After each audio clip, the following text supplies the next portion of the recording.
So Hakeem and I just had another really good meeting, and we're on the same page.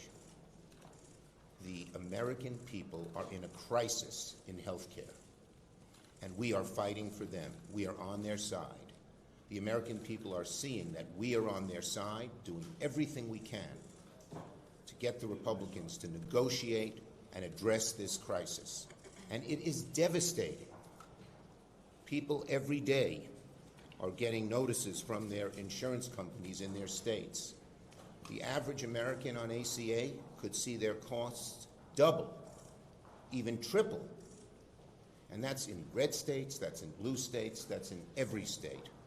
I just talked about a person in the North Country, Stefanik's district, who now pays $2,800 for health care. They'll have to pay $20,000. What is a family going to do when they see that to have health care, to keep their health care insurance, they got to come up with $20,000? What do they do? What do they tell their children? That they can't go to the doctors they've been seeing? What do they do if someone has cancer and is cut off from treatment?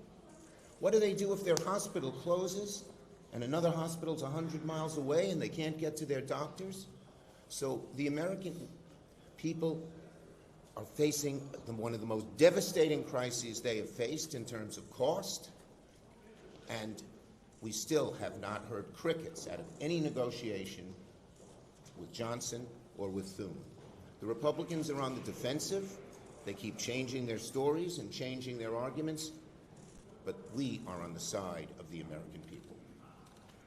We thank Leader Schumer and Senate Democrats for continuing to stand up strongly and boldly in defense of the health care of the American people. The partisan Republican spending bill that guts the health care of the American people has now been defeated a total of 10 times.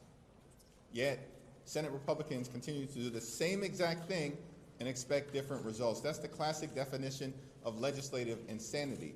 The problem is Republicans aren't serious as it relates to solving the affordable health care crisis that they've created, solving the cost of living crisis that they've made worse. As Democrats, we've made clear, we will sit down anytime, any place with anyone to find a bipartisan path forward to reopening the government, standing by our hardworking federal civil servants, enacting a spending agreement that actually makes life better for the American people, and decisively addressing the Republican health care crisis, which is devastating everyday Americans all across the country. Go ahead. Leader Schumer. Yes. Thank you. Apparently, Leader Thune has said that he's open to holding a vote at a set date. So 2 questions. One, are you open to that? What do you as Democrats need to see?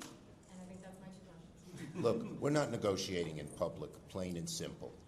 And Leader Thune has not come to me with any proposal at this point. Leader Schumer. Do you have a good enough idea of how this defense bill will be packaged with possibly labor HHS to allow Democrats to vote to get on that defense bill today? Right now, the only thing that is on the floor is just the defense bill. Thune needs unanimous consent to add anything else to it. We don't even know if he'll get that. It's always been unacceptable to Democrats to do the defense bill without other bills that have so many things that are important to the American people in terms of health care, in terms of housing, in terms of safety. Leader Schumer, Leader Schumer, good afternoon. Thank you. Good afternoon. Good afternoon. You are correct. Yeah, well, we try to be correct in journalism. That said, Sometimes. Yeah. Republicans continue to say that this shutdown is because you're worried about Ocasio-Cortez and the left. She even said last night that she is not primary. How does that make you feel? Look, the bottom line is we are fighting for the American people.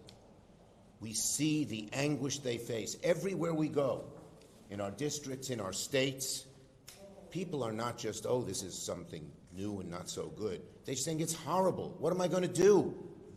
With so many, another person I met, the kid has cancer, and the treatment has been cut off, the research has been cut off. We are fighting for the American people. The Republicans can talk all the political stuff they want. We're on the side of the American people because they need help. From the very beginning of this crisis, Senate Democrats and House Democrats have made clear we are fighting to address the health care crisis that Republicans have created, the largest cut to Medicaid in American history, as part of the Republican One Big Ugly Bill that hurts everyday Americans in order to benefit their billionaire donors with massive tax breaks. Hospitals, nursing homes, and community-based health centers are closing all across America because of Republican policies. That's hurting everyday Americans. Their refusal to extend the Affordable Care Act tax credits is going to result in tens of millions of people in Republican-held states, Democratic states, purple states, all across the country. It doesn't matter. Tens of millions of people are going to experience dramatically increased premiums, co-pays, and deductibles. It's going to make health care unaffordable for people. They will be unable to see their doctor or take their children to see a doctor when they need one. That's not acceptable in this country. This is the wealthiest country in the history of the world.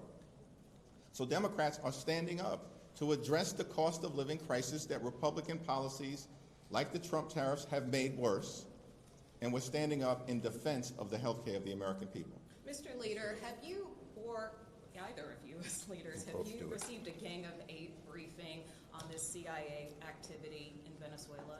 No, and it's typical of this administration and this Republican House and Senate.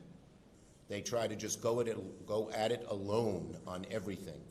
That doesn't work. That's not the American way. That's not what the American people want. They want us to come together and come up with bipartisan solutions, and they have failed every step of the way. On the extension of the Affordable Care Act, we asked them to vote 3 times to extend it. They voted no. And the Republican congressmen and senators are feeling the heat from their constituencies because this crisis is so bad. And so you see them squirming and changing their positions and not always agreeing with one another. We are steadfast. We're on the side of the American people because health care is one of the most important things. When you ask people, their number one concern is cost, and Trump's done a lot to raise their costs on tariffs and on heating, and grocery prices are still high. But the number one issue in terms of cost to the American people now is health care. And it's a matter of life and death. Senator a matter of life and death. Schumer, Yes. You talk about finding bipartisan cooperation. There was a bipartisan deal in the Senate on this defense appropriations bill. It passed overwhelmingly out of committee. If it's on the floor today, why won't Senate Democrats vote? Because we need to make sure they have, first of all, we have always believed, we believe that we need a strong defense, but we believe we need strong health care. We need strong safety for the American people. We need strong programs that help them with so many other issues, mental health and education. And we have always negotiated these agreements, these appropriation agreements in a bipartisan way. Once again, they're just going at it alone. Thank you. Yeah, thank you. Thank you. Their approach has been my way or the highway from the very beginning, and we just continue to maintain the position. We will sit down, have a bipartisan discussion to reopen the government, to address the Republican health care crisis, and to enact a spending agreement that actually makes life better for the American people. Because the American people are suffering under these policies that have made life more expensive for them. Trump promised to lower costs on day one. Costs haven't gone down, they've gone up. Electricity prices skyrocketing through the roof. Housing still too expensive. Grocery costs too high, and now they want to stick it to the American people in terms of these health care premiums. It's all unacceptable. Cancel the cuts, lower the costs, save health care. And just on a procedural issue, so you all know, they need unanimous consent to add something to the defense bill. They don't have it. Thank you.